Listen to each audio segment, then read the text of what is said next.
पंजाब के सफ़र में हम ज़िले गुजरात के एक छोटे से गांव मछियाना में पहुंचे हैं और कुछ अरसे पहले तक यहाँ पे जो सबसे बड़ा मसला था वो कचरे का था। जो कूड़ा होता था, घर के अंदर होता था, स्कूल्स के अंदर होता था, वो सब लोग उठा के दरवाजे से बाहर फेंक देते थे क्योंकि वहाँ पे कोई डिस्पोजल का तरीका नहीं था, उनके पास कोई फैसिलिटी नहीं थी।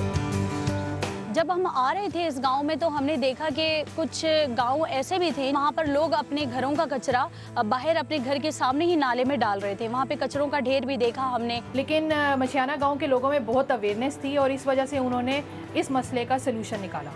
उन्होंने हुक्मरानों का भी इंतज़ार नहीं किया और उन्होंने अपनी मदद आपके तहत सारे लोगों को इकट्ठा किया, फंड रेजिंग की, सारे लोगों ने पैसे डाले अपने घरों की सफाई के लिए। तो इस छोटे से गांव में उन्होंने जगह जगह पे बड़े डस्टबिन्स रख दिए हैं और उन डस्टबिन्स के अंदर ये लोग दूर दूर से भी आते हैं। अभी तो उन्होंने क्योंकि इनिशिएट किया है तो सारे उसके अंदर कचरा डाल रहे हैं।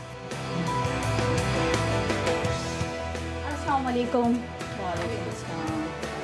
कैसे हैं आप? जी अल्हम्दुलिल्लाह। कैसी हैं आप? अल्हम्दुलिल्लाह ठीक। तो हमने देखा उनको कि वो अपने घर का कचरा एक डस्टबिन में घर में उन्होंने रखा हुआ, एक बिन उसके अंदर उन्होंने डाला और फिर प्रॉपर उनके घर का एक बच्चा जाकर बाहर डस्टबिन में डालता है। हर जगह पे कूड़ा नज़र आता था, शैपर उड़ते हुए नज़र आते थे, नालियाँ बंद हो जाती थी जिसकी वजह से वो सीवरेज का सिस्टम भी ख़राब होता था और गंद बहुत, मक्खियाँ मच्छर, उसका बहुत प्रॉब्लम था।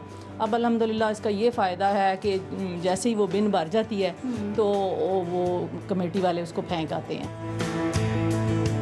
गांव के चेयरमैन से मेरी बात हुई थी तो उन्होंने भी ये बताया कि जब डब्बे यहाँ पे नहीं हुआ करते, डस्टबिन्स नहीं उन्होंने इंस्टॉल किए थे तो बहुत बुरे हालात थे। हर जगह गुजरने की जगह नहीं होती थी। हमें 2 दिन भी मेहनत नहीं करनी पड़ी कि हम लोगों को समझाएं कि आप ऐसे बिन में आके कचरा फेंकें। हमें ऐसे लगा कि लोगों को पहले ही शायद लोग इसको समझते थे, ठीक है।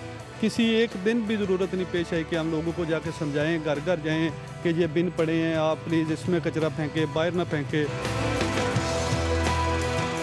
अब होता क्या है कि एक या 2 दिन के बाद एक ट्रॉला आता है और वो उस कचरे के डब्बे को उठा के थोड़ा सा ही गांव से दूर एक जंगल सा है नदी के पास ही, वहाँ पे जाके वो कचरा डाल देता है। गंद का जो एक ढेरी लगाई होती है थोड़ा सा बाहर गांव से, वो वहाँ पे नहीं फेंकना चाहते क्योंकि उधर भी आसपास आबादी है जो अफेक्ट हो रही है इस वक्त और इतना उनके पास सरमाया नहीं है कि वो इस जगह से गुजरात या किसी बड़े शहर तक ले जा सकें।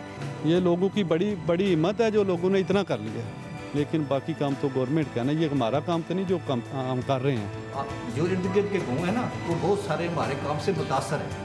इस गांव के लोग ऐसे हैं और उनको इस बात पे बहुत ज़्यादा फ़ख्र है कि वो सोशली अवेयर है। उनको इस चीज़ की अवेयरनेस है कि हमें अपने गांव को किस तरह से लेकर चलना है, ख़ासकर सफाई का जो निज़ाम है।